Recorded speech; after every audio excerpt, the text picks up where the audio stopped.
అందరికీ నమస్కారం. బాలల మహాభారతంలో 5వ భాగం విన్నారు కదండి. మరి 6వ భాగంలో సత్యవతి కుమారుల గురించి చదివి వినిపిస్తాను.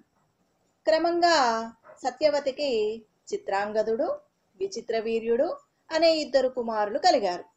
చిత్రాంగదుడు అత్యంత పరాక్రమశాలి, ధీమంతుడు. విచిత్రవీర్యుడు విలువిద్యలో మేటి.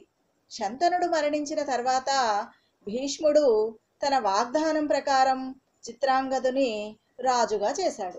అప్పుడు గంధర్వులలో మాత్సర్య పీడితుడైన చిత్రాంగదుడు అనే రాజు శంతన కుమారుడైన చిత్రాంగదునితో యుద్ధానికి పూనుకున్నాడు.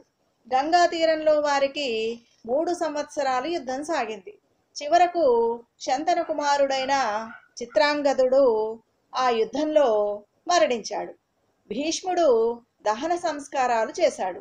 అప్పుడు విచిత్రవీర్యుడు ఇంకా చిన్నవాడు. అందువలన సత్యవతి కోరిక మేరకు భీష్ముడు రాజ్యపాలనలో అతని తరపున కర్తవ్య పాలన వహించాడు. విచిత్రవీర్యునకు వయసు రాగానే భీష్ముడు అతనికి రాజ్య పట్టాభిషేకం చేశాడు. భీష్ముడు సత్యవతి అతనికి వివాహం చేయాలి అనుకున్నారు. ఆ సమయానికి కాశీరాజు తన 3 కుమార్తెలకు స్వయంవరం ప్రకటించాడు. చాలా మంది రాజులు ఆ స్వయంవరానికి విచ్చేసి ఉన్నారు. భీష్ముడు ఆ 3 కన్యలను చూసి వారు విచిత్రవీర్యునికి తగిన భార్యలవుతారని నిశ్చయించుకున్నాడు. ఆసీనులైన రాజుల పేర్లు చదువుతుండగా భీష్ముడు విచిత్రవీర్యుని కొరకు ఆ కన్యలను కోరాడు.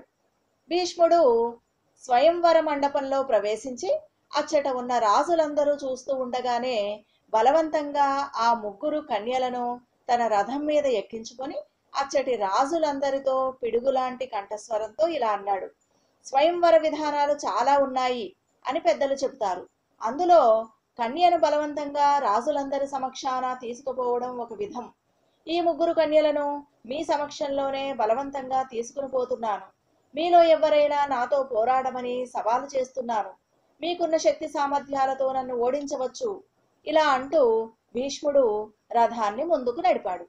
హఠాత్తుగా ఇలా జరుగుతుందని ఊహించని ఆ రాజులందరూ క్షణకాలం స్తంభించిపోయి తర్వాత కోపోద్రిక్తులై పెదవులు కొరుకుతూ ఆయుధాలు ధరించి రథాలను అధిరోహించి భీష్మునితో యుద్ధానికి తలపడ్డారు.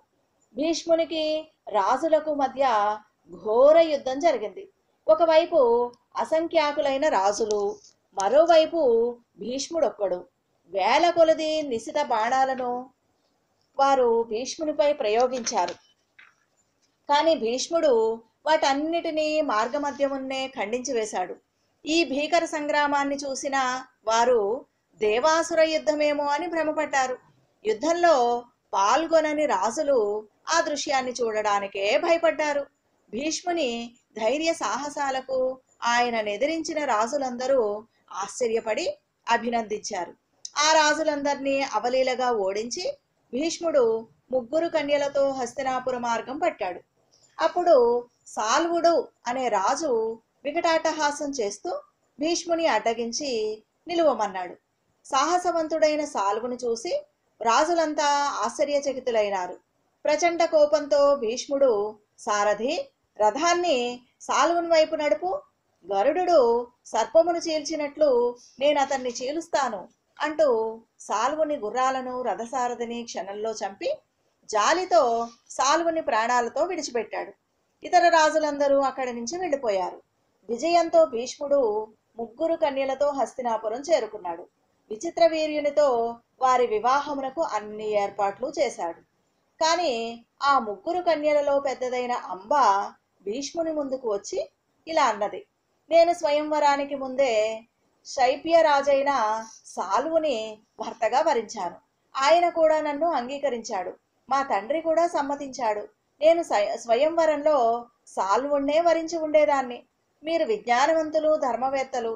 అందువల్ల ఏది ధర్మసమ్మతమో దానినే చేయండి అని అంది. భీష్ముడు ఆమె మాటలను గౌరవించి ఆమె వెళ్ళిపోవడానికి అనుమతించాడు. మిగిలిన 2 సోదరీమణులైన అంబిక, అంబాలికలను విచిత్రవీర్యునికిచ్చి వివాహం జరిపించాడు. కొంతకాలం వారి వివాహ జీవితం సుఖ సంతోషాలతో గడిచిపోయింది. కానీ యువ ప్రాయముననే అతనికి రాజ యక్ష్మ రుగ్మత దాపురించింది. చికిత్సలు ఎన్ని చేయించినా లాభం లేకపోయింది.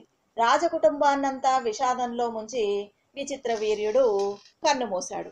విన్నారు కదండి. మళ్ళీ 7వ భాగంతో మనం కలుసుకుందాం. ధన్యవాదములు.